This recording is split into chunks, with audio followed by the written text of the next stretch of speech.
Okay, let's take a look at 13. On that last one, I actually hit pause before I stopped talking, which is fabulous.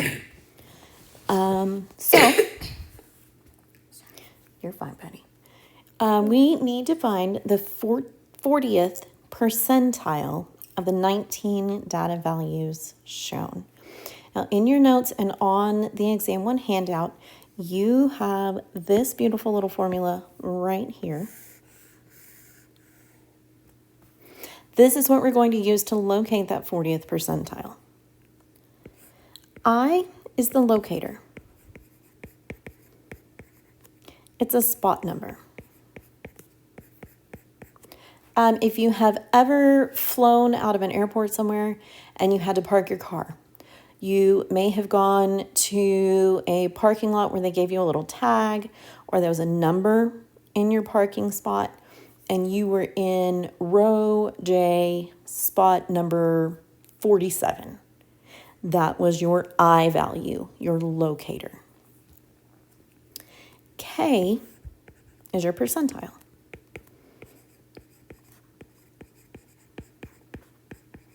So in this case, our K value is 40. N will always and forever until the end of this class be sample size.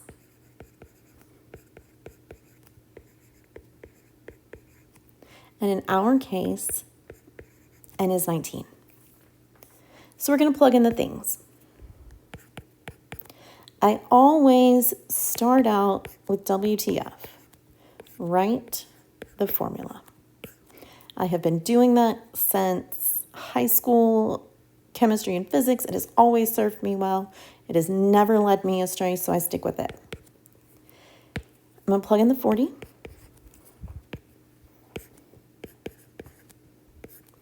I'm going to plug in my N value.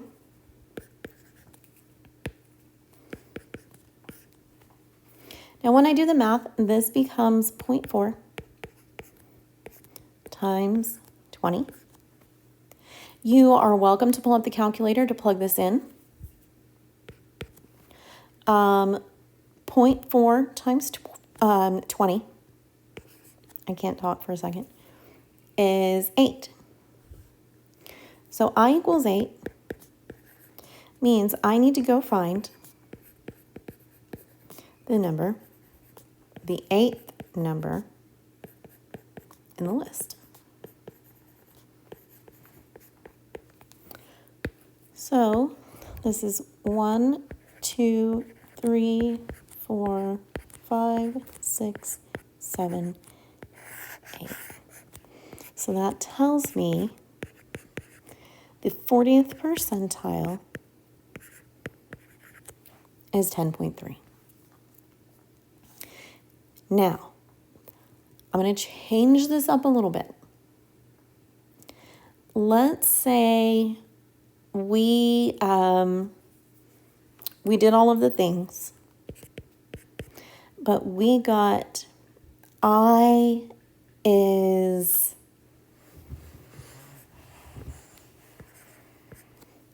8.5. Let's pretend we've got an I value that isn't an integer, it's a decimal value. Then we round it down and we round it up. We pull out the 8th number in the list, so that was the 10.3. We pull out the 9th number in the list, and then we average them. So that would be 16.5 plus 10.3 divided by 2. And because I love you guys, I am going to pull out my calculator for this. Because I can calculus, I can algebra, I can do all of the things, but I cannot add and subtract in my head.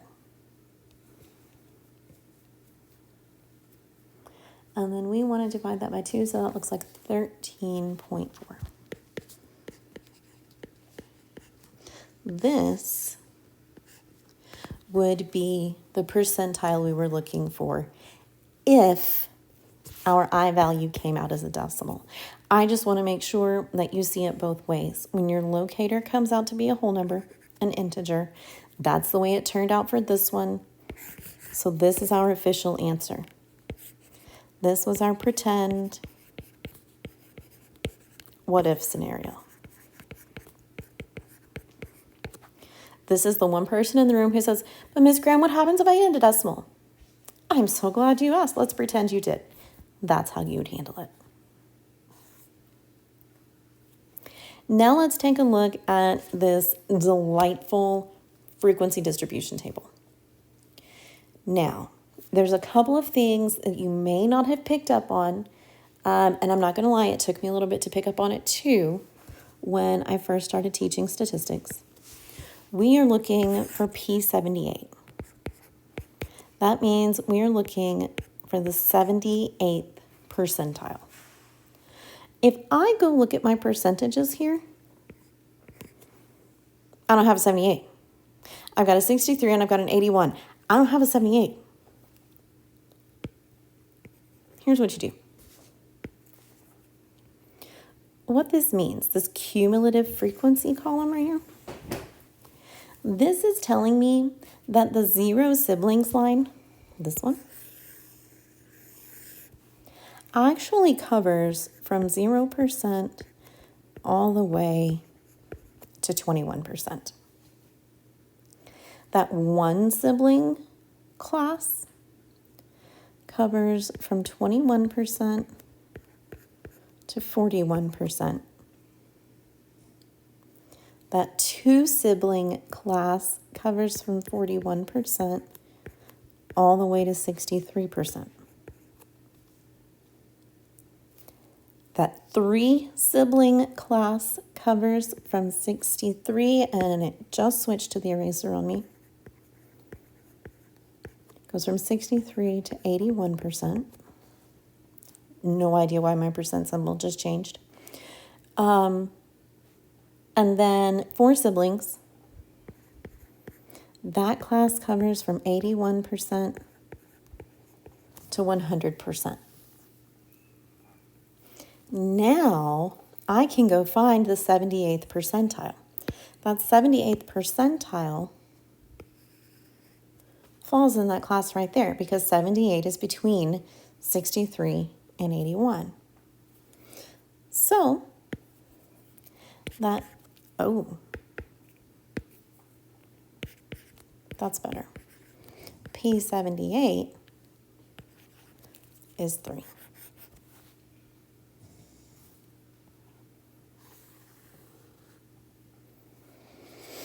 Um, 16, 19, and 20 are much more easily accomplished with StatCrunch. So I'm going to open up my StatCrunch. I have pre-entered these because StatCrunch on an iPad is clunky. It takes 20 years, sometimes to plug in the data values, and then even longer if I have to go back and figure out what I did wrong. So I've got my data values plugged in. If you copy and paste this table into StatCrunch, it's going to put it in there in 2 columns. You have to fix it. I sent you guys a PDF on how to do that. Your other option, when it plugs it in as 2 columns, would be in StatCrunch to copy that column, paste it down below that first column, and then delete it. So I've got it in. I'm going to go to Stat, maybe.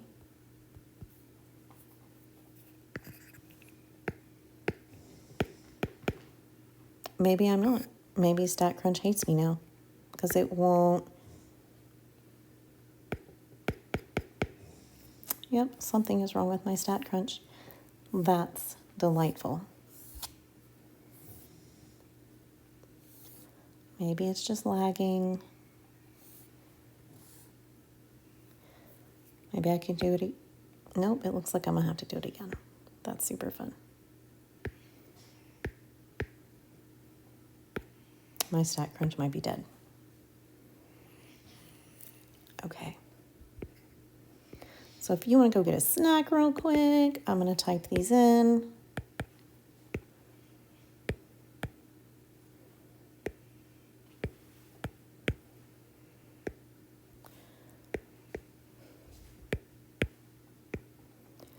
Um, 76.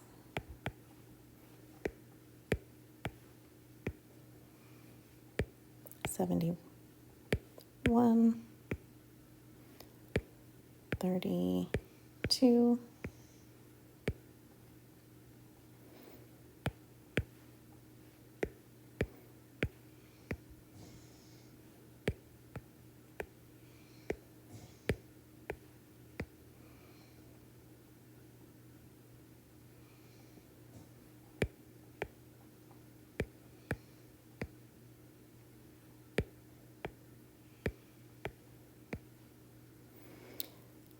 I got the 51, so I need to do the 93. I told you this was clunky.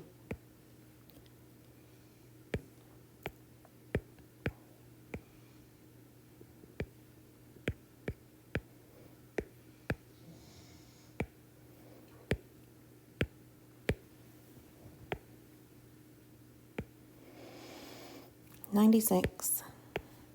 I feel like I'm going to be 96 before I finish this.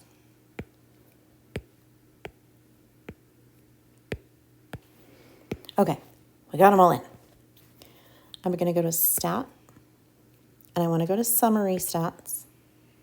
My data is all in a column.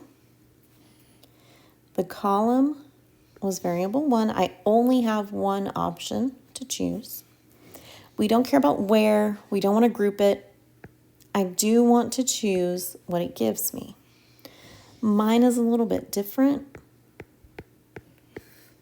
I have to uncheck the things I don't want. All I want is the average. So I'm going to click Compute in the top right corner. And it tells me that the mean is 64.53. I think it said to round to do decimal places as needed. I cut off the directions, which wasn't the best idea on my part, but you get the idea.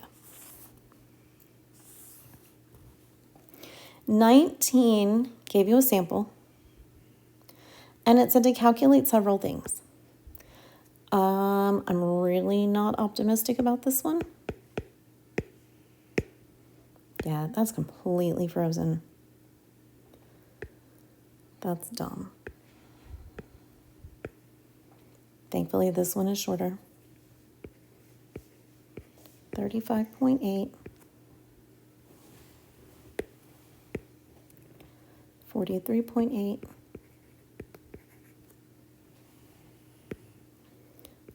23.8. 35.4.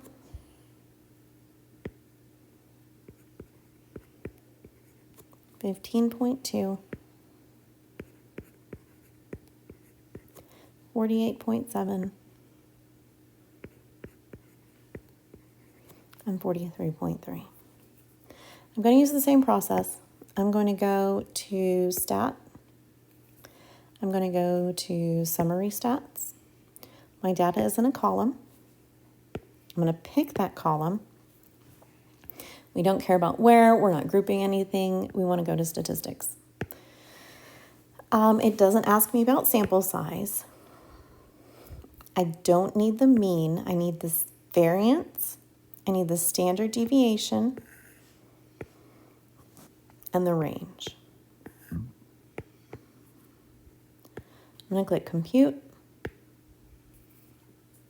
So I have a range of 33.5. If you want to do the range by hand, this is the maximum value minus the minimum value. Standard deviation is 11.92, rounded to 2 decimal places. Variance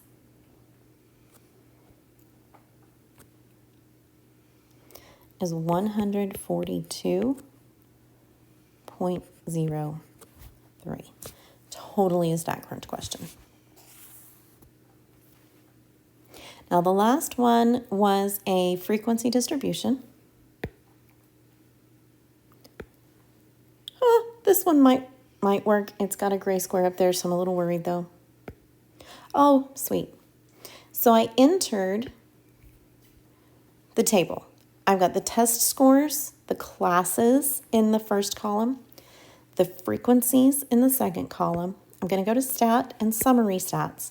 This time though, we're not going to use columns. We're going to use the choice that says grouped / binned data.